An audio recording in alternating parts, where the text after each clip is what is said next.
உங்கள் மனதின் கூர்மையை மழுங்கடிக்கும் மறைமுக எதிரிகள். 1. பதப்படுத்தப்பட்ட உணவுகள். இவை சாப்பிட்ட பிறகு பல மணி நேரங்களுக்கு நீடிக்கும் மூளை மந்த நிலையை பிரெயின் ஃபாக் ஏற்படுத்துகின்றன. 2. நீண்ட நேரம் அமர்ந்திருப்பது. இது உங்கள் நுரையீரல் கொள்ளளவை குறைப்பதோடு டெஸ்டோஸ்டிரோன் அளவையும் குறைக்கிறது. 3. வாய் வழியாக சுவாசித்தல். இது உங்கள் நரம்பு மண்டலத்தை அதிக பதற்றமான நிலையில் இருக்கத் தூண்டுகிறது.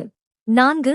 அதிகப்படியான தகவல் சுமை. முடிவில்லாத குறும்பீடியோக்கள், ஷார்ட் ஃபார்ம் கண்டென்ட் போன்றவற்றை மூளைக்கு தொடர்ந்து அளிப்பது உங்கள் கவனத்தை ஒருமுகப்படுத்தும் திறனை சிதைக்கிறது. 5.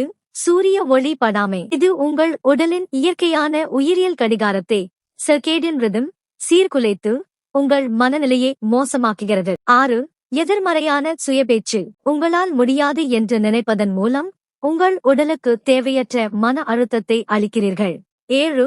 சமூக ஊடக ஒப்பீடு. நாளை தொடங்கும் முன்பே உங்களை ஒரு தோல்வியாளராக உணர இது உங்கள் மூளையை தூண்டுகிறது.